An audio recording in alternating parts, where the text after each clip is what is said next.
we're going to explore adult education today.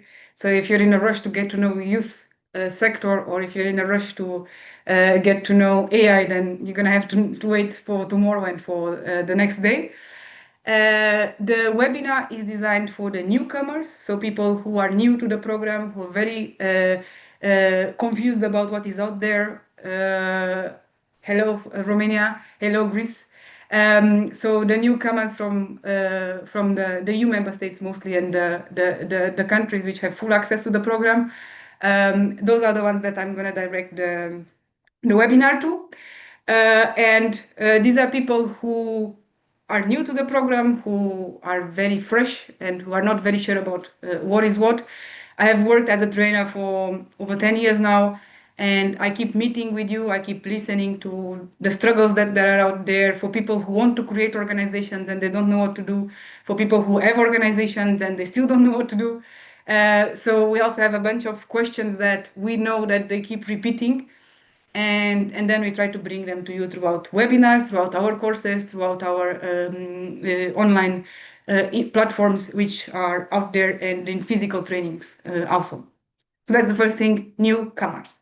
Then the second thing is we're going to be keeping developing this topic. So as was also said before, through many different channels, let's keep to the topic of what we're here to discuss.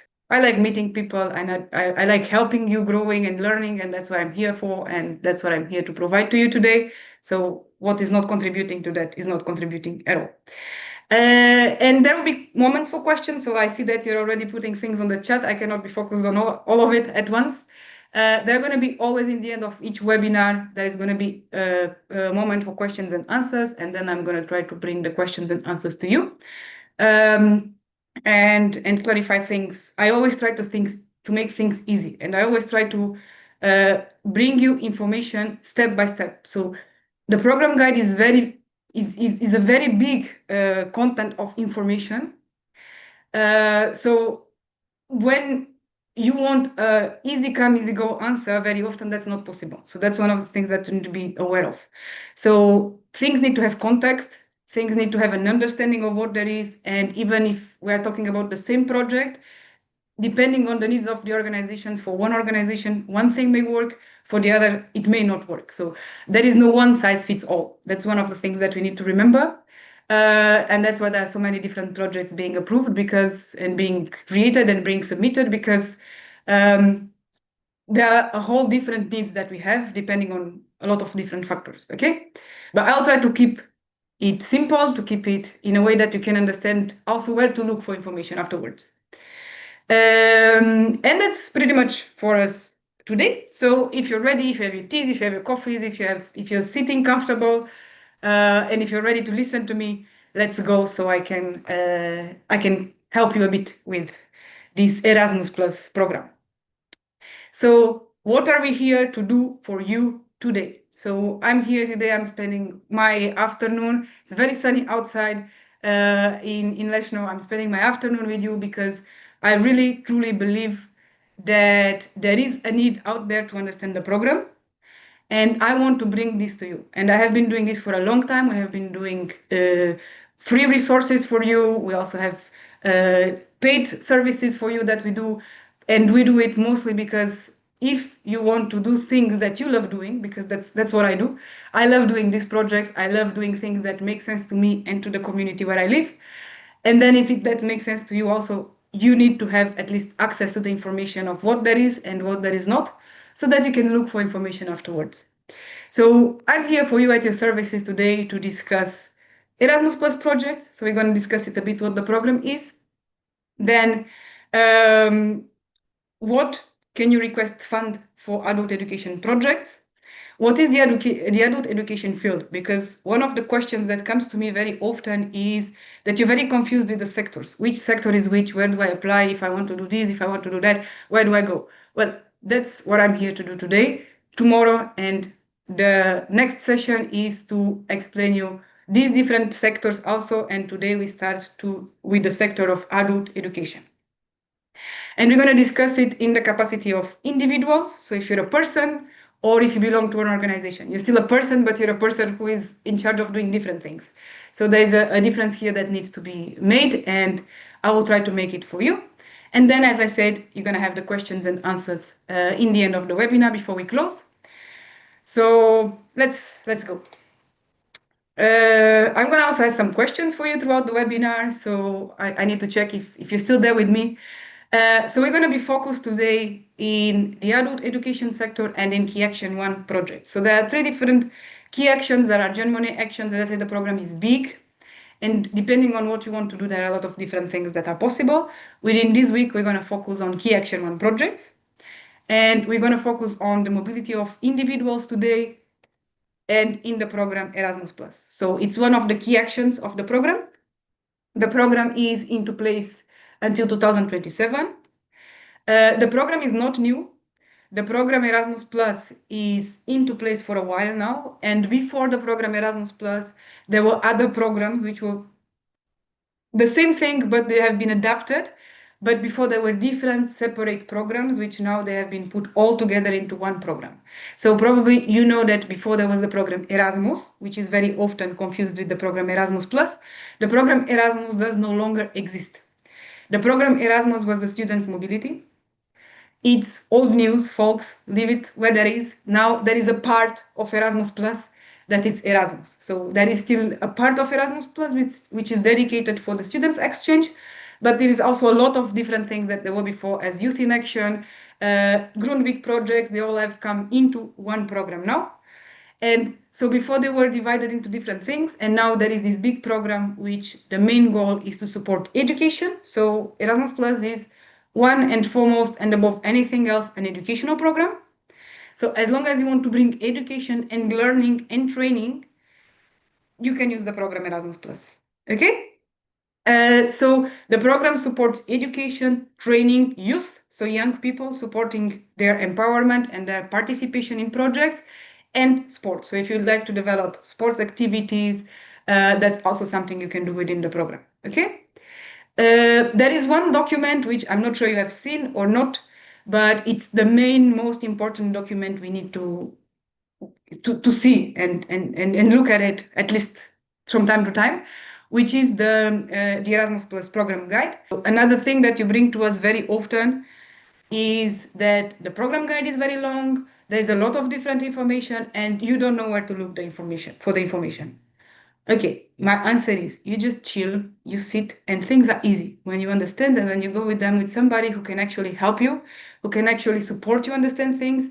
It really works. There are people who have been doing this, so it has to work at some level. Yeah, MOOC comes out, you don't need to read 441 pages. So that's the first good news. Just because it's out there, it doesn't mean that all of it is needed for you. Okay. I have a question for you. Please type in the chat how many of you have the program guide in front of you. So not my program guide, but how many of you has opened the link, or how many of you has already seen the program guide before.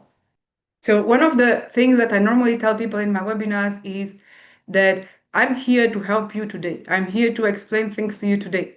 So it only makes sense if it makes sense to you. So if it doesn't make sense to you, then there is something that is missing. So when I'm asking you to share things with us in the chat, it's because I really want to know. It's just not because I want you to make sure that you're there, but it's also because I want to see what kind of information I should provide to you so that it makes sense. Okay. So most of us, you have seen it for the first time, or you have seen it a few times. So as I said, the program has over 400 pages because before there were different programs which now were put together into one program. And that's why there are so many pages.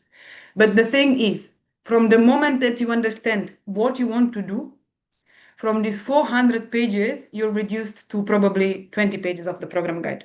Okay? So these are the good news. So remember these, keep these, record these in your mind so that you remember in the future that it's not so scary as it look at the first sight, because if you know what you want, it's like in life, you know, if you don't know what you want, you're going to be very lost. But once you know what you want, then you just go and you look for the information that you need. So it's the same thing here. And this is the main thing that we need to see. So there is the table of contents, that's where we start from. And this gives us the information of what is the budget out there, what is the future, the features of the program, and what is the program for. So we have objectives, you have priorities. Tomorrow we also go through that. So tomorrow we go to the priorities of the program, we go through these structures, so I will help you understand this information that comes from here. From now, I just want you to know that if you have questions, so you don't call me because I can also help you with it, but probably the best thing is that first you come and you check the table of contents. And when you work with me, I also recall the table of contents because what I do is based also on the program. The program decides what that is for us. Let me just share my screen again. There we go. And let's start from the very beginning. So who can join projects? So there are two ways you can join projects. That's one of the things that we need to know. You can join projects as an organization and an institution, and I would say that this is what gives you more opportunity to do things. So if you are enrolling in an organization as a volunteer, as part of the staff, as a coordinator, as people who just run workshops in an NGO or in an institution, so it doesn't have to be an NGO, public-private institution, the legal framework to apply for funds will be throughout organizations and institutions. So what does that mean in a way that you understand? Me as Mara, if I would like to apply for funds, I cannot apply as me. I will have to have a legal institution which is representing me and which is represented by me. So the organization is going to be preparing the project to submit the projects for funding, and then I can be one of the people who is involved in the organization. And I tell this very often for people because sometimes you come and you tell me, but Mara, I don't belong to an organization. So what now? You can always belong to an organization. NGOs need people the same way that people need NGOs. Public and private institutions run activities. They need volunteers. They need people who are involved in their activities at local level.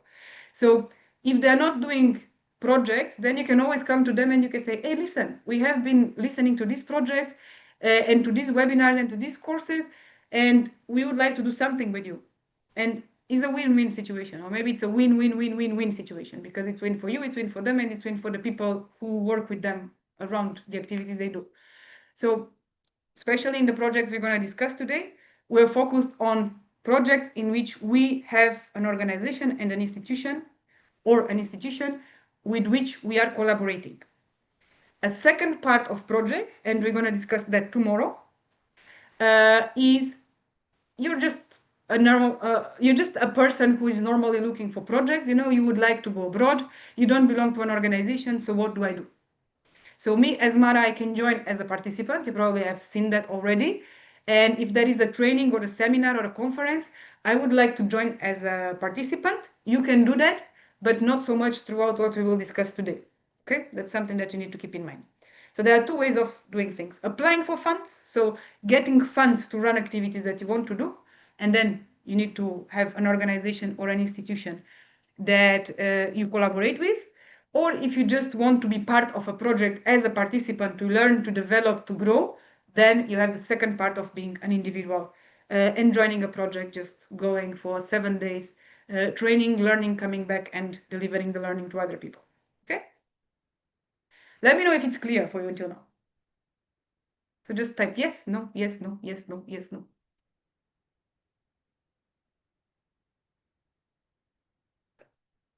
Okay, good. I'm happy I can make it easy for you. We don't like when things are complicated, right? Nobody likes when stuff are difficult and complicated and confusing. So let me know in the chat if you belong to an organization or an institution, so that I see if you belong or if maybe that's new for you and you didn't know about it before. You didn't know before, or maybe you knew before. I'm not sure. Let's see. So let me just take this from here so that we can see the information here. Okay, so adult education sectors and the projects in adult education. A question for you now. What is for you adult education? You can type it in the chat. Let me know what is for you adult education. Education meant for adults. Okay. Yes. Maybe you can give me examples of institutions that you know that are working in the field of adult education in your city, in your country. Maybe that's something that would help us to keep going with the information. So what could be for you an institution or an organization working with adult education? Let's say if an NGO, I'm going to give you the next level. If an NGO delivers workshops and activities, teaching classes, language classes for adults, then this NGO is working in the field of adult education. So it's working in the adult education sector. If you have an organization as a senior university, then these are people who are definitely adults. I think we can all agree with that. They're definitely adults who are still learning. So their work, this organization, this senior university is working in the field of adult education. Okay, so let's see what that is. Thank you for your answers, by the way, in the chat. So who are adults and what is adult learning? So adults, most of the times, and I think in the countries which are part of the member states and who have partnerships with the EU, adults are considered people who are 18 plus years old. Yeah. So when you finish 18 years old, you're considered an adult, start taking responsibilities, and you start being in charge of your own activities and what you do. And this is what is important. They are not working in this. We are not working with them in the school system. So sometimes there are adults who are learning still, yeah, in the school. So that's not what we're talking about. If there are people who are 18 years old in the higher education institutions, so universities, um, uh, and we have in Poland also wyższe szkoła, so it's a different kind of universities. Then this is not adult education, this is higher education institutions. So aside from that, oh, hello, Diogo, it's nice to see you. So aside from all of this, institutions which are working with education in a specific framework, which is normally set by the formal education system, if it's out of these systems and we are working with 18 years old plus people, then this could be an adult education activity. And it could be an adult education activity which is within the field of adult learning. Remember that you are the people who know your target groups the best. So you're the one who understand that this is an adult who is learning towards the development of being an adult, becoming an adult. And then this is definitely somebody who is working with me because I'm delivering activities to them. And they are coming because it's a group of adults who come together and they want to learn, I don't know, about parenting. See if there is a framework in your country which defines adult learning, and I cannot really tell you that. In the field of adult education, we talk about adult learners and adult teachers. So they're the teachers who are teaching these adults. The projects which are designed for adult learners and staff in adult education. So these projects which are we are discussing here, key action ones, mobility for learners and staff in adult education. So these are projects which give you funds to co-finance your activities to support adult education providers and organizations which are working in the adult education field. So these are, if you're working with adult learners or adult education staff. Adult learners, we went through that. So people who come to you to learn, to develop, and they are adult people. But these projects are also developed for the education staff. And this means that we're not just talking about adult teachers, but we are talking, let me show you.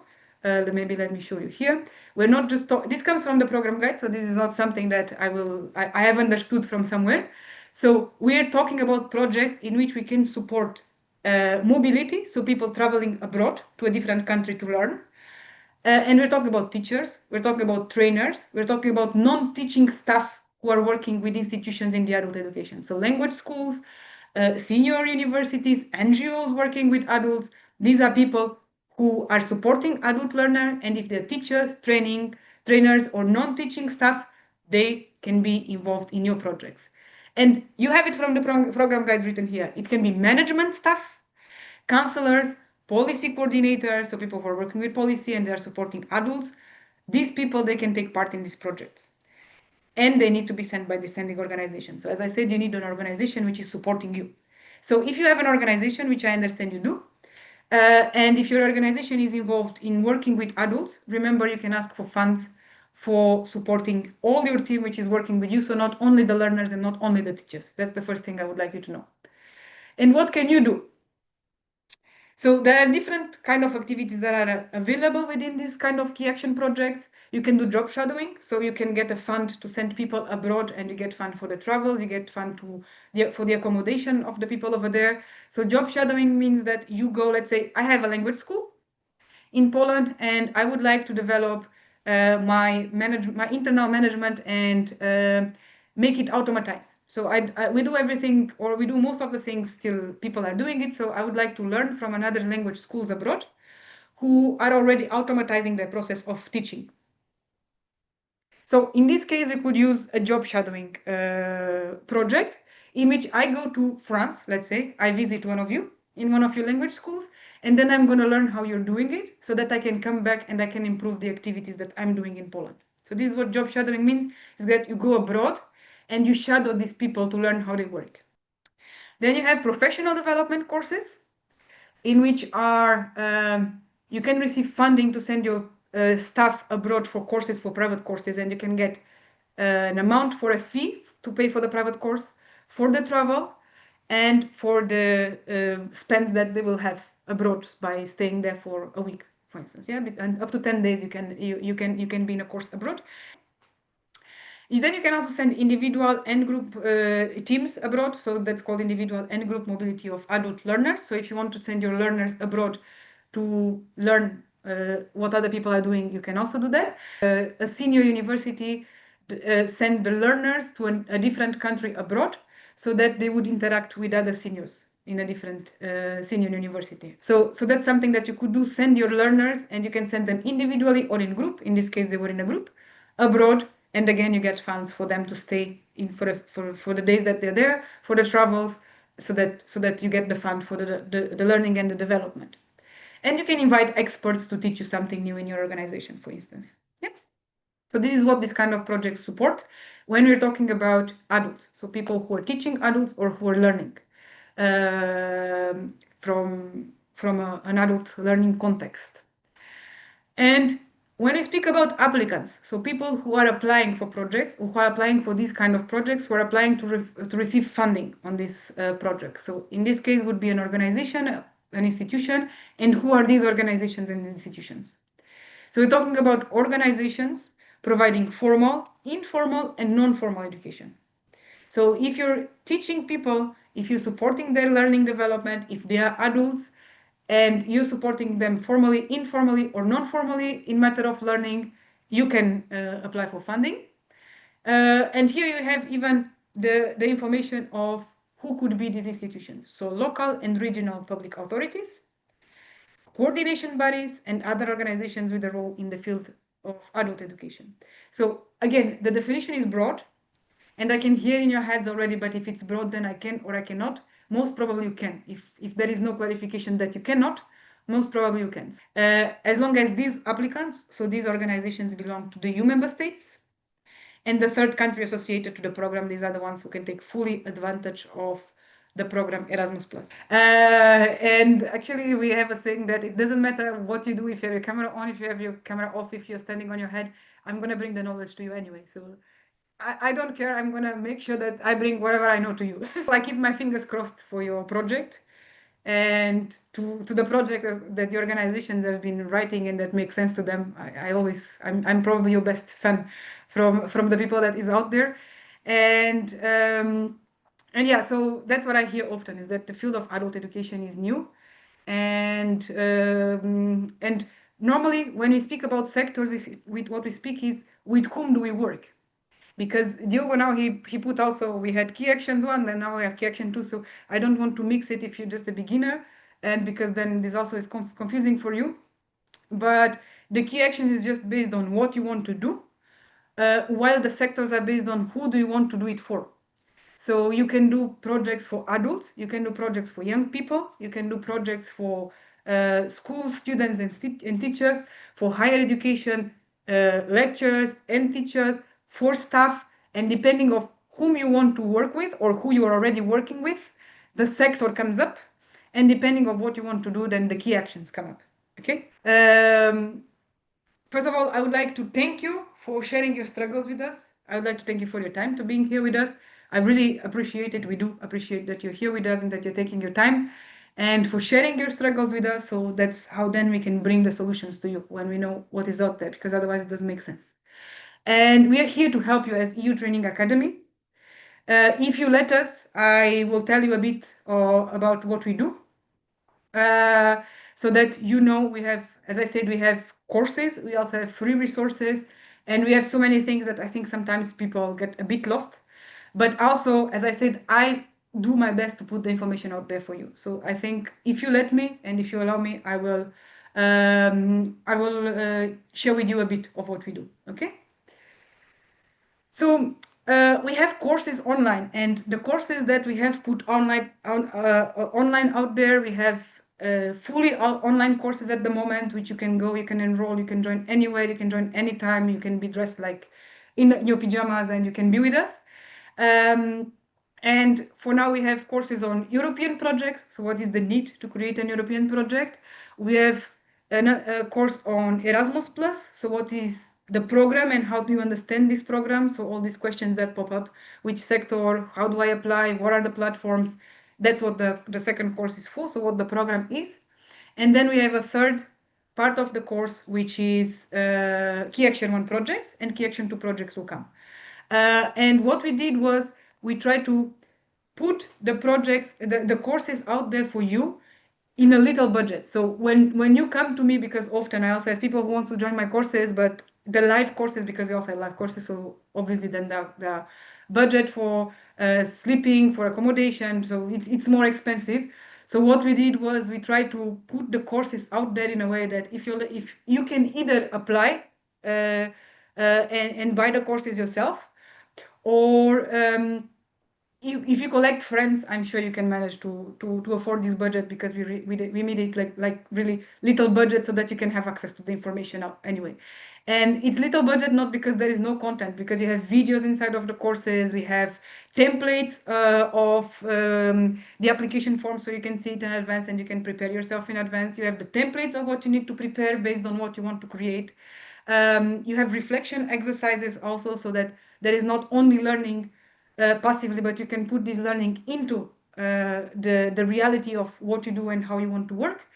So we try to make it simple for you. We try to make it simple. I recorded videos, but there is not only videos. You have a lot of exercises of things that you do over there. So as I said, there is European projects, there is Erasmus Plus, there is Key Action 1 projects, Key Action 2 projects are going to come up. At the moment, they are launched in English, so all the courses are created in English. We also have option of having live courses with me online, and we do that often. We are having now the individual courses running, in which then that means that you're not fully online involved in learning, but you're meeting with me. So the courses are with me, and I can answer to you at the moment when we meet. But then that's a different thing, and then it's also planned differently. So that's what we do. We prepare courses in which you can master Erasmus Plus with little budget, and with a budget that you can really afford, even if you're a group of youngsters, for instance. Yeah. And why us and why our courses? So as I told you, I support people. We had people who were writing projects with us, and they also got to the very first top of the ranking. Then who were coordinating projects with us, then who were joining consultations also, so they could learn how to manage and what people work, how to manage, how to organize themselves. And we prepare a lot of things so that we can also help you in a way that makes sense to you, basically. Yeah. What else do we have? We also have free resources for you, and we put a lot of things out there. So we have the online courses, as I told you. So these are the online courses which I have explained to you. Then you also have live online courses when you meet with me, and we have online courses for organizations. So if you want to create your project and you don't know how, or if you have your idea, you're not sure if this idea is correct, if you would like to fine-tune your project, then there are courses which are designed for organizations, which I meet only with the needs that you have. And then we also have live courses which are for individuals, and then it's a group of people, and it's just a general thing of what we do and explaining what there is out there for you. We have the podcast. The podcast has access to a lot of different content, which is free of charge. We have it on Spotify, and we have not only me clarifying things, but you can also hear from people who have been in projects abroad, who have been in different kind of projects, and they tell you their experiences in these activities and how they got there and what was easy, what was difficult. So you can go on Spotify and you can listen to our podcast. And then we have physical courses, which basically, or you apply for funding and we come and deliver the courses for you, or you can come to Poland throughout a fund that you have, and that's also an option.